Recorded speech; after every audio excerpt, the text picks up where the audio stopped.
Welcome to Fearless and Flawed. Today, we're joined by Dyna Vink. Dyna is an integrative health practitioner and founder of Holistic Nutrition Lifestyle, where she helps women in perimenopause reclaim their energy, balance their hormones, and thrive through evidence based, personalized wellness strategies. Drawing on functional medicine testing and holistic approaches, he guides women to uncover the root causes of their symptoms and creates sustainable lifestyle shifts that restore vitality and confidence. In this conversation, we'll explore how Dinah turned her passion for health into a thriving coach practice, how she supports career driven women through the changes of perimenopause and the mindset shift that makes lasting transformation possible. We'll also dive into the tools and frameworks she's created to help women feel at home in their bodies again. I love that. And the importance of root cause healing and the lessons she's learned about resilience, empowerment, and redefining health on your own terms. I'm Serena, and I build systems that make leaders impossible to ignore, turning podcasts into pipelines and webinars into cash machines. And I'm Sarah, an email marketing pro here to convert clicks into cash. Together, we are two women in charge, digging into the fearless, the oh so very flawed, but fabulous journeys of female founders rewriting the rules. So let's dive in. Welcome to our show, Dinah. Great to have you. What a wonderful introduction. So I've got a funny feeling I'm going to be asking you more questions than Sarah because I'm much closer to this than she is. But so let's start this off. So Dinah, you've built something so powerful, helping women thrive through perimenopause and beyond. Can you take us back to the moment when you realized that this path is what you wanted to dedicate your life to and your work to? Mm. That's such a great question because, many women coaches and entrepreneurs come to their passion through life experience, right? That's what drives you. You see this need and you go out and you solve it. And well, for me, it was being exited from the corporate world. And I had worked there as a marketing director in a high-tech firm in the headquarters and, high responsibility job. I had had a pretty rough perimenopause myself, 13 years of it. And it took 2 years to even figure out what was going on because doctors were, not helpful and my trainer was no good, nutritionist, all the people that I counted on had completely let me down. And so I kind of dove in and did the research for myself and figured out some lifestyle approaches that would work. And HRT hadn't really made any difference to me. So once I was exited from corporate, then I thought, okay, I'm in my 50s now. Corporate doesn't want me. So I've always wanted to run my own business. I just thought that I would be more prepared to do that. And let's think about what I can do where my age is not a problem, where my age is not a liability, but it's an advantage. So I thought, okay, why don't I package up this stuff that I've learned and some of the pathways and the journeys that I've uncovered and help other women who probably have, I mean, I couldn't have been alone. There must have been thousands, if not millions of women that were struggling with this. But the medical system just is not geared. It's not prepared. It's not equipped to help women. So that's kind of what started me going. And it wasn't until I was into it for a couple of years that I uncovered the functional medicine testing. And whoa, that is such a difference because then you can just hone right in on the issues and give very targeted help to rebalance the body. So lifestyle approaches are always fantastic, but to get at some things that are perhaps challenging, like thyroid issues or gut issues or, parasites or, hormone imbalances. I mean, it's a way of getting to that sort of immediately and being able to resolve those issues. Yeah. So I have so many questions from what is perimenopause different to menopause? What is functional health? I've got so many questions going through my head from what you've just said. So let's start with the first one. Let's describe what perimenopause is, just to clarify. Right. And that's kind of a new word for a lot of people. They may have heard of menopause in sort of veiled terms, but perimenopause could be new. And perimenopause is that whole transition cycle. So once the hormones start to shift a little bit, then that's perimenopause. So perimenopause goes for as long as it takes until you've been without a period for 12 months. And then you're theoretically in menopause for a day, and then you're in postmenopause. So it's this cycle. And so perimenopause is where a lot of the uncertainty, the questions, the angst, the dysfunction, the challenges, that's where a lot of that happens. Some of those things resolve once you hit menopause, but others don't. If you've got gut issues, if you've got parasite problems, if you've got heavy metals, if you've got any of these things, then those don't resolve by themselves. Those are imbalances in the body. And unless you do something about it, they will persist and become, bigger problems than they were. So, and sleep issues are another example of that. So that's kind of the continuum on perimenopause to postmenopause cycle. So I have to ask this. So obviously you have chemical menopause as well, which is where menopause is induced by something that's happened, like a oophorectomy or a hysterectomy or whatever. Um, Chemotherapy, yeah. exactly. So I have a few friends that have gone through that now. So technically they would be post-menopause. They seem to have so many hard symptoms of menopause. Yeah, that's right. And so when the body doesn't have time to go through that transition period, when it's just done, overnight kind of thing, then there's a real tough job for the body to adapt. We have estrogen receptors all over our body. It's not just a reproductive thing, you see. And estrogen is very protective of us, of bones, of skin, of heart, of everything. And when you suddenly remove that, that's a big shock for the body to go through. And then, of course, there's also the balancing of progesterone. So while your hormones can go down, if they're out of balance as they decline, that's sort of a secondary problem. And women can become very anxious. And so progesterone is more of a calming hormone. And all this angst and whatnot probably increases cortisol dramatically, which is the stress hormone. So you've got a lot of, things happening all at once. And if there isn't some kind of, well, management and care and rebalancing that happens after these events, then it can be a pretty tumultuous time.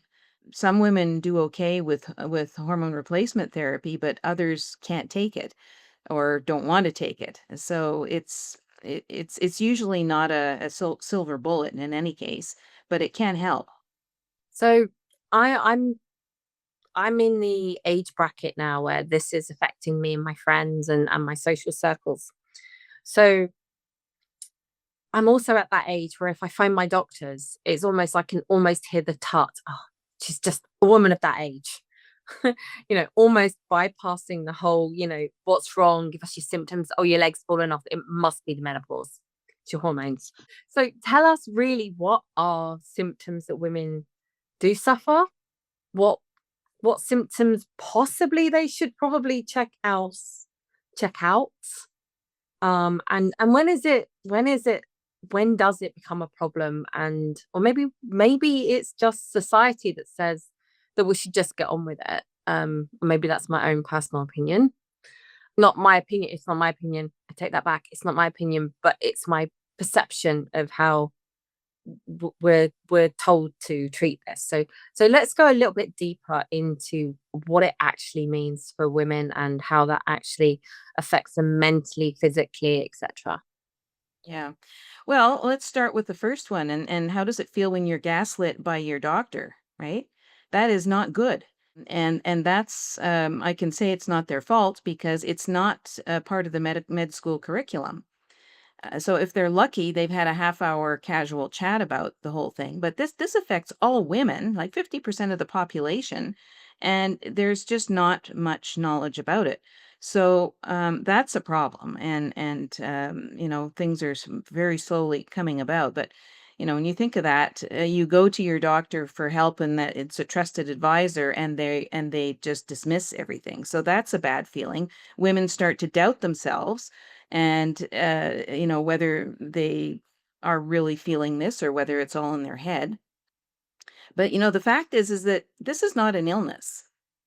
This is a normal transition that women go through, and doctors are there to treat illness. All right, they're not there to promote health. They're there to treat illness. And so usually they have a fallback to pharmaceuticals. So they'll give you something for sleep, a sleep medication. They'll give you something for blood pressure, because blood pressure starts to spike when estrogen drops.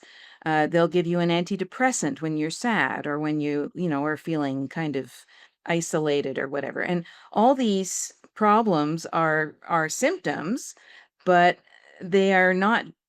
It's not a root cause solution, right? You're trying to treat symptoms, and most people get a lot of side effects from these drugs. So 80% of people who get antidepressants have side effects. 50% of people who get sleep medication get side effects. So this is not, an easy solution in any way you look at it. So, there are lots of problems. Like if you have hormone dysfunction, then you can, when your hormones are out of balance, you can have very, very large bleeds. And that can be disconcerting. And in fact, you can even get clots that start to emerge, which can be quite frightening when you think, "Oh my goodness, I'm like I'm just losing my uterus is coming out," and no one seems to care, right? Like this is like quite alarming. Your libido starts to drop, and so this can cause marital or relationship problems at home. It can make you feel lack of confidence. You start to wonder what's going on when the weight piles on. So you've got body issues. Your clothes don't fit anymore. So suddenly you're looking around, what can I possibly wear? And you have to figure out the whole wardrobe situation. At work, you may be in presentations and whatnot. You start to get hot flashes and anxiety. You get brain fog, and you forget your words.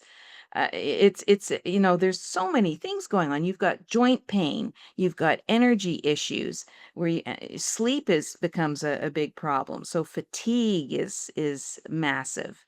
And then you've got these issues where when one system is off, it can cause a cascade effect with other systems.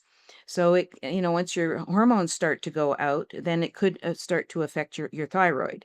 And traditional medical tests are looking for illness. They're not looking for how to promote wellness, right? So they're looking for different markers that are illness markers. But that's not what we have. So most of the tests that are done don't catch all the subtleties that are actually happening in the biochemistry of your body. And how do you feel about that? Well, that was one of the reasons I was so excited that functional medicine testing is there, so that it can pick all that stuff up, right? I Because mean, I'm hearing you, and I'm hearing you, and I'm like, but if it was a man going through this, it would be so different.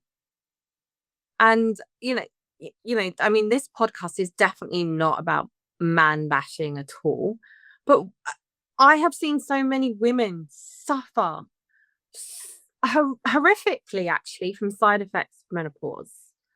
Some have lost their jobs, or some have had to give up their jobs. yeah, it's about 20%. So isn't that okay, technically not an illness. Technically it's a natural process. But if I'm not mistaken, I read this somewhere once. I could be wrong, but it's only us and dolphins that go through it. There's no other mammals that have menopause.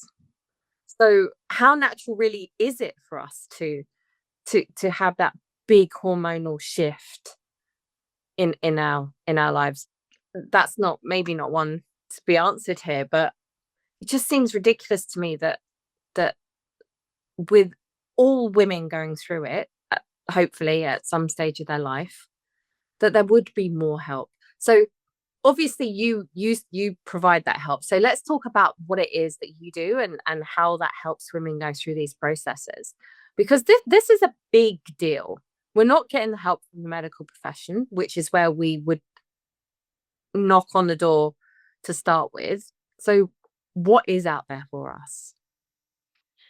Yeah, well, so starting with the lifestyle approaches, there are some I'll call them tweaks. They're easy, but they're not simple.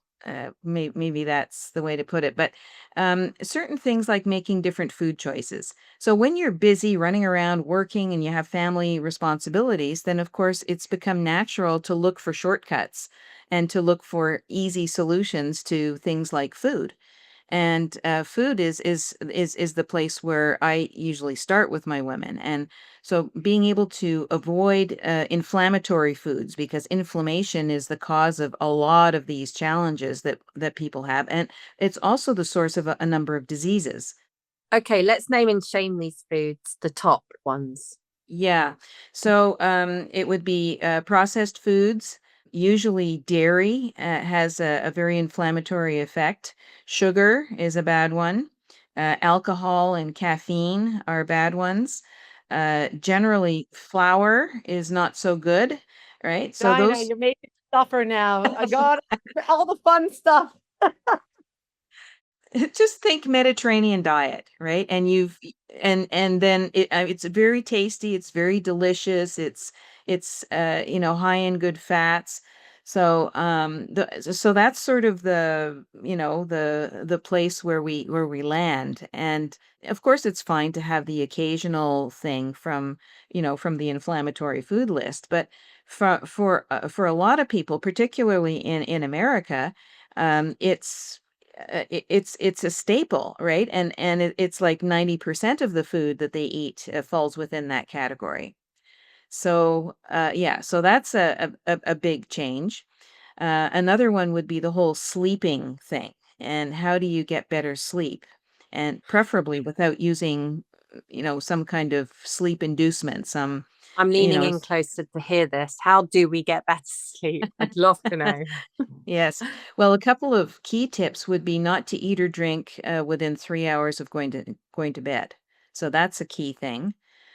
Give your digestive system an opportunity to clear out at least your stomach, so that a lot of that is done, so your body can actually rest and do its regular maintenance when you sleep. Because the only time it can do that maintenance is when you sleep. And if that maintenance doesn't get done, that's when you feel sluggish in the morning.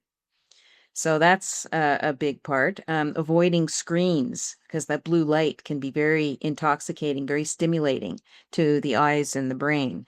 So cut that out at least an hour before bed. So going back to the old book reading, right? That's much better than reading screens. Then having your bedroom very dark, so removing all sorts of lights and prompts and whatnot, that's a good idea. Having your bedroom a cooler temperature makes a big difference.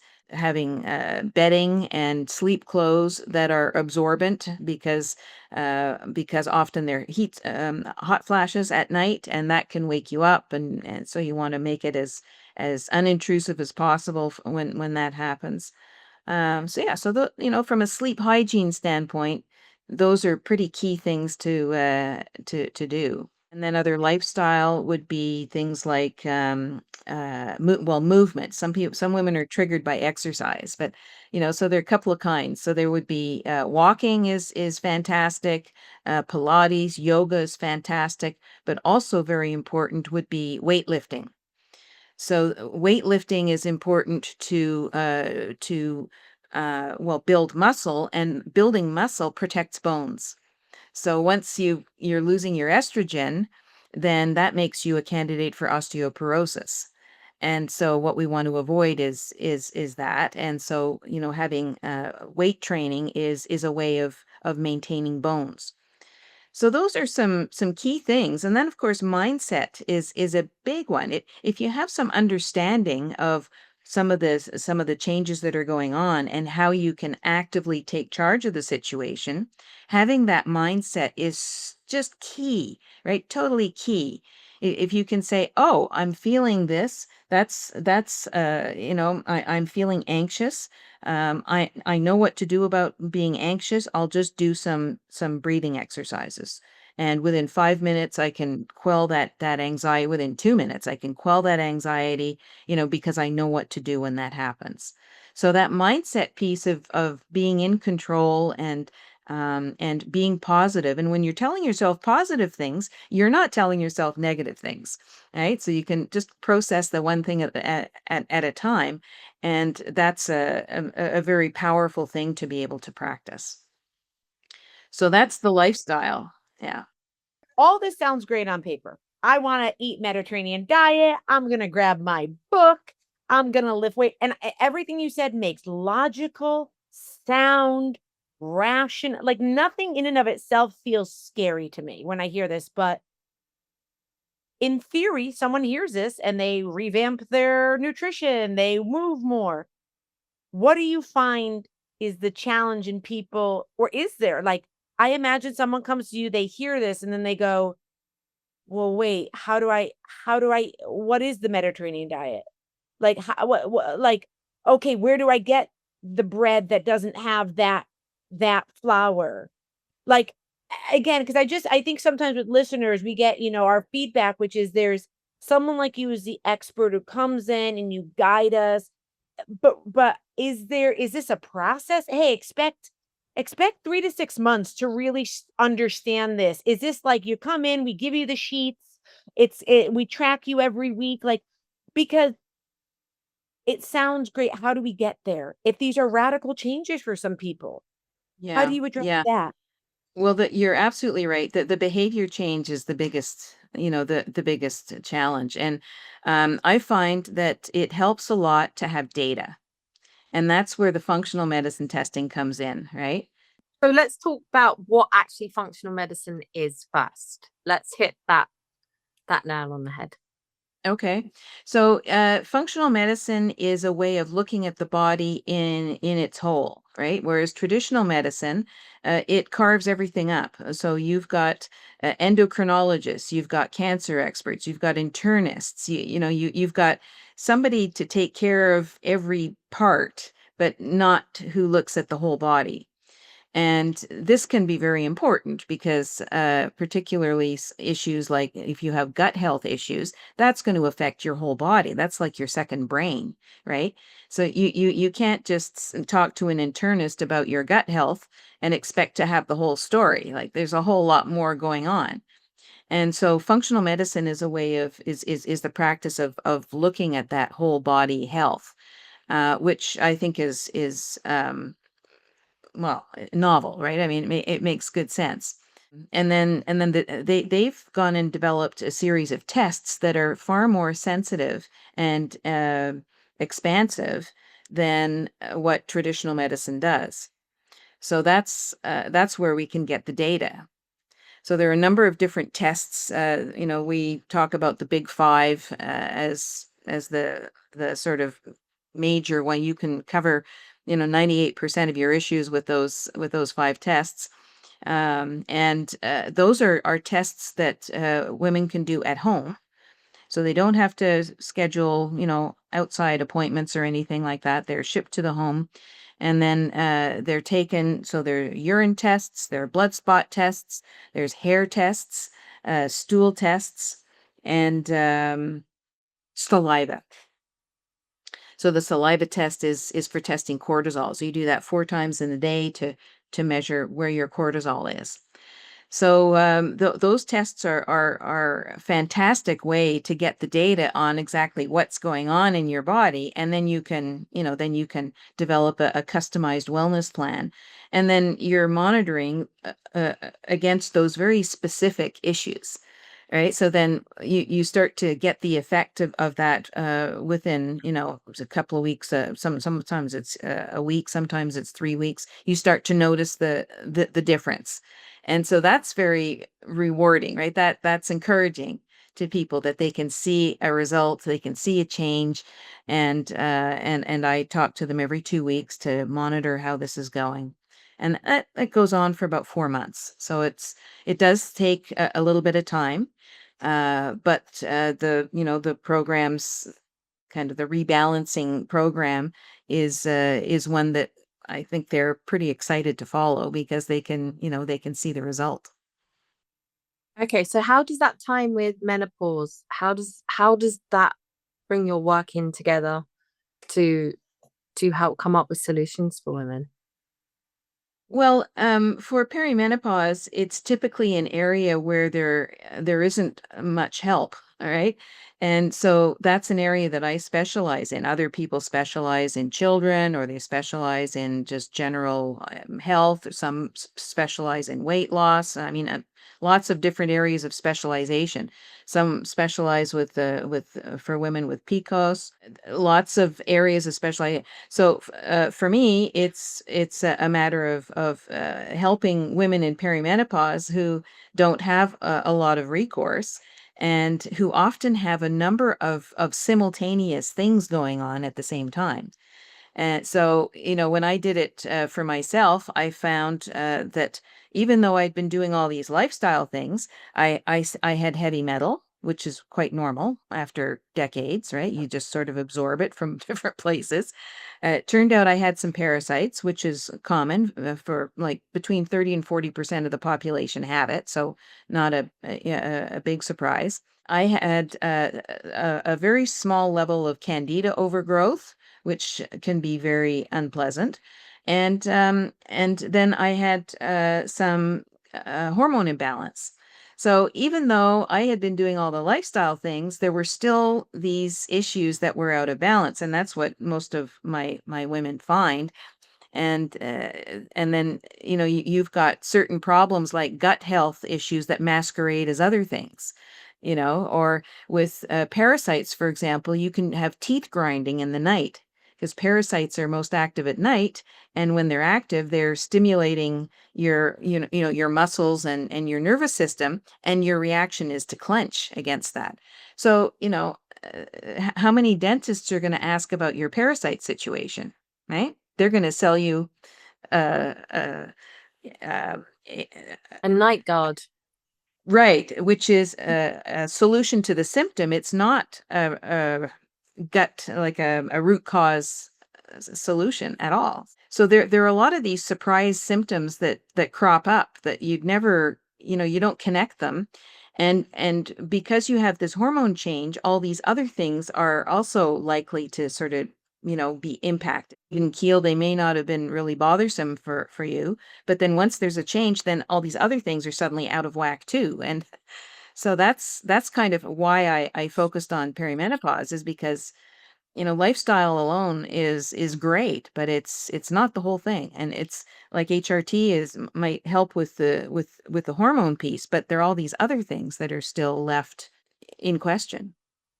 If I was to come to you with perimenopause symptoms, what would happen? How would we step through this? What would be the first step? Ha- Paint me a picture. How would that look? Yeah. Well, first of all, we have a discussion where you tell me about your symptoms and the challenges that you're having and what you've tried already. And then I can determine whether you're a candidate for functional medicine testing, because not everyone is. And so for women who want to go ahead, who are looking for a change, and who have the symptoms that we can actually address, then we would go ahead with the functional medicine testing. I would recommend what tests would be taken. They would be sent to you. I would recommend that you start with a detox. So a detox in this case is focusing on clearing the liver elimination pathways. So this is important because if there's anything else that needs to be cleared out, whether it's heavy metals or bacteria overgrowth, or or parasites or whatever that needs to be cleared out, it needs to have an escape route, and that's basically through the liver. and our livers tend to get very overworked. They're also busy shrinking as we get older, which is very sad news because we need them more than ever. So it's important to have good liver health, and that's what this detox is intended to do. So with the detox, there's also a food component to it, which is basically the Mediterranean diet.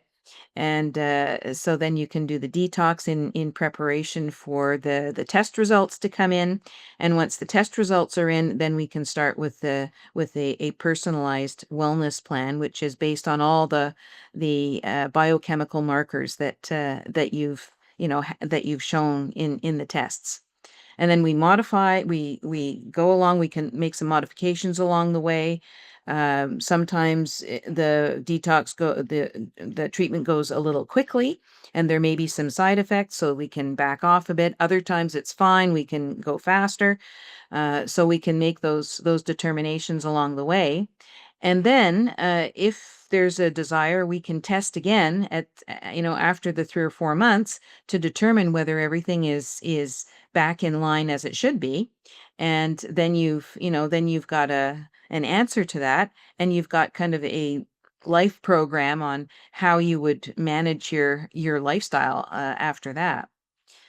And some women want to come back after a year. They want to do a couple of tests once a year just to determine what's going on. So, those are really helpful tools to have the data in order to guide that decision making. It sounds, Dinah, like this is true. You've been through, you had mentioned 13 years, you've been through the symptoms, the gaslighting, the unknown. Now you're helping other women with your company, Holistic Nutrition Lifestyle. I hear the passion. It's personal, and now you get to really help others, right? And I have to imagine that's incredibly gratifying, knowing being that person who didn't have the lingo, didn't have the guides and all of that. So this is it sounds like you're really freeing a lot of women mentally, physically, spiritually, emotionally from all these symptoms of perimenopause, which I think are so informative, right? It's more than just you're sweating, right? Or you're this the more you talk, I'm like, holy shit, this is all encompassing, right? And you got to get up, go to work, do this, be a good partner, whatever that may look like. So, I guess what I'd like to know is you've been doing this now. It sounds like you're incredibly fulfilled, your wealth of knowledge. We typically like to ask our guests around this time, a surprise question from a previous guest. And the previous guest naturally works in a whole different industry. So this may or may not be relevant, but take it for what it's worth. Our last guests, we said, what are you going to ask the future guest, which is you? Yeah. And they said, I want to know what the future guests' plans are when they step down or step away from their business. And so I'd like to do a little caveat there because I hear the passion from you. And I know that there's some people that like when it's personal, the business is not separate from who they are. So let me say this. I'm going to extend that question, which we historically don't alter the questions, but what's the next step when you step down, step away, or what's the next 5 to 10 years look like for the business, for holistic nutrition lifestyle? Because I feel like I'm not sure baby girl's going to be stepping away anytime soon. The way she talks about it with passion and knowledge, don't step away on us. You got to give us another 30 years of your experience at least. Yeah. Yeah. Sarah's got to reach that far, yeah. That's what I'm saying. I can call Dyna, Vink when I'm there. Like it won't be 30 years, trust me. But no, really. So take it for what it's worth. What's the next plans after the business, or what is the future look like in, let's say, 10 years for the business, if Yeah. that's Well, I've already embarked on that journey, and I'm already into that very question. So 2 years ago, I left Canada and I sold all my stuff, and I moved with my cat and two suitcases, and I moved to Panama, where I am now. And so this was part of it because my work is primarily online, and I thought, okay, I've had enough all the, the post-pandemic situation in Canada. The whole friend relationship situation is different now. My mother passed away, so I didn't need to be there for her. And so, I want to go somewhere where it's a nicer climate, and so I found this community, and I just absolutely adore it. So that was sort of, step one. And so here I am with my cat. He's just right there. And so as far as growing the business, I have plans for that too. And where I will take it is, now I only have one employee, but the plan is to start offloading more and more to other employees as I bring them on board, so that I'm not always on the front lines, right? So that I can step back and, kind of transfer my knowledge to other people who can then carry on the work and continue to serve these women who are in such a need. So, with the whole functional medicine testing thing, all that is designed to be sent to people's homes anyway, right? That's perfect. And so I don't physically need to be there. So it's kind of a nice model, right? There's a growth, can grow it as much as I want and carry it on for longer than perhaps I would do if I was just working on my own. That's a fantastic answer. Like, I'm here, like, she's not giving up anything. And you're like, girl, I'm in Panama. I'm living my best life already. And like, let me ask you something too, because we talk a lot about atmosphere, mental shifts. You've mentioned a lot about dietary. For those who are listening who are like, because I remember years ago, maybe 8 years ago, I went to Panama. And at the time, it was one of the hottest places for I think Americans and Canadians, or just in general for people to retire. It was one of those hubs at the time. And I found it was an amazing experience. The weather, the people, all that good stuff. Do you find that a lot of what you talked about earlier in terms of, again, food, mental shifts is easier to do when you're in Panama? Or do you find that there's challenges for a Mediterranean diet or challenges for the movement that's required? No, it's way easier here. So there are fewer of the, call them negative pulls or negative influences here. When I came here, I was quite careful about selecting friends, and friends that were way easier to make here than they were in Canada. So I mean, I'm still a ferocious Canadian, but I'm also glad to step away and to be able to work in this environment. And I've got delightful friends. Some of them have asked me for help, and I have, done that help, and that's been a kind of a fun in-person thing, which is a bit different. And as far as food goes, this area is the food basket of the country. So there's an amazing abundance of fresh fruits and vegetables here, and lots of fairly clean meat. The all the cows here are pasture grazed. They don't have any grain feeding or anything like that at all. The chicken here is amazing.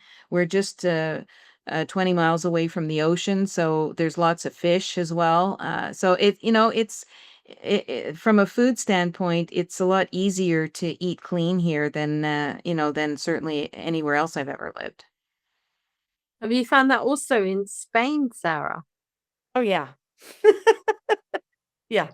Like, As she was saying, I could almost transfer it straight yeah, over day and night. to Spain. Day and night. I mean, I think, at the end of the day, willpower only works for so long, to know better and to do better as you get older. And I think there's shame and guilt associated with the not doing better. But how do you do better when 99% of what's around you is ultra processed, or you got to drive the car to go to a park that's 25 miles away versus just walking, having sidewalks, having things be pedestrian friendly. Like, As a Brit, as a Brit going to Florida, to Orlando, I'm, I, I won't just tell all of Florida because I know it's not all like it. I went to Orlando and I couldn't see sidewalks, pavements. There was no walking zones. yeah, It it's not was designed for and walking. and it was that was a real eye opener for me. And then of course the shopping experience in the supermarkets was very different to what I was used to. And I wouldn't say we were good here in England. I'd say we were pretty bad. But it was still a big jump for me even. Mm.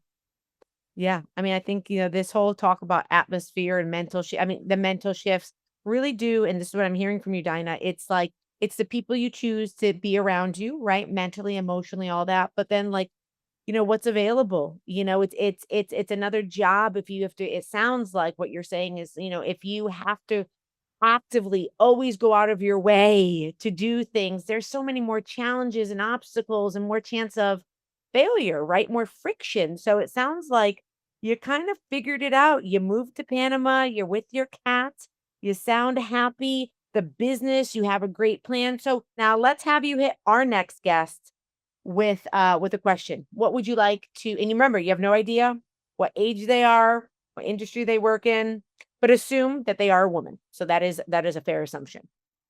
Okay. So as business people and as I'm a coach, I wonder about whether women use coaches. And I ask that because I always have several coaches that I'm working with. And I find it incredibly helpful to get the feedback and to just be part of an engaging conversation that's part of personal growth and perhaps it's professional growth. So that's the question. Awesome. Great question. So tell me, for those who are listening and they're like, okay, she's online, great. So I don't have to visit her in person, because as many people as they want to go to Panama, that might be a bit of a barrier to get services. I'd go to Panama. I would go too. Listen, find me, an off-season flight. Just drop the digits. Tell me where you are. You don't even have to tell me address. Just tell me like the coordinates. I'll find you. Um, but how would you tell our listeners to reach out to you? Where can they go? We'll have all the information on our website, of course, but is there a preferred way through the website, through social media, through shooting you an email so you can be more one-on-one in the beginning? What does that look like? Those intro steps to learning more about you. Well, the easiest thing would be just to go to holisticnutritionlifestyle.com to the website, and right up there, there's a button to book a discovery call, so we could have this discussion to see whether you're a good candidate for functional medicine testing. But if people are still a bit curious, then there's also my YouTube channel, and that's at Perimenopause Relief. So there are a number of videos up there that can be helpful for women to check them out and to see if this is something that they really want to go ahead with. I love that. I love that. And anyone listening, I think that this has been a great conversation, not only for those who are in it or on the fringes of it, but just for those of us who are like, oh, this is really impactful to know. Because I think the more we talk about it, the less taboo it becomes. I mean, I think you've tackled a lot of those uncomfortable issues to talk about parasites, loss of libido. But the more we can normalize this, the more empowered we feel, and the more we feel less crazy, which ultimately at the end of the day, when you feel crazy, that really limits your ability to get help, right? I mean, but when you think how just a generation ago from me, it wasn't talked about. Menopause was like, shh, it's the change. It's it's amazing now to see that there are people stepping forward and there is help available for women that we uniquely go through. Yeah. Well, and my mother went through it as well, but she didn't connect the dots, right? So the fact that she fell and broke her shoulder was not part of the perimenopause experience for her. And the fact that she was losing all her hair, she didn't connect that. And the fact that she was having relationship problems with her family, she didn't connect any of that. And so now in hindsight, I can say, this is what's going on. But Yeah, it's to try and demystify this is really my mission, and to provide assistance so that women can feel empowered and take back control of their lives. Awesome. Well, you've done that for us today. Thank you for sharing your wealth of knowledge. Like I said earlier, we're going to have all your information on our website as well, fearlessandflawed.com. So that way you don't have to replay or back up and figure out what the website was. We'll have all of Dinah's information there. But thank you so much, Dinah. This was very enlightening and, dare I say, encouraging, right? Like at the end of the day, problems are going to happen. Knowing that there's a solution really makes life or future experiences a lot easier. So thank you so much for sharing your knowledge. Well, it was a delight to speak with you and to share. Awesome. Thanks so much, Dinah.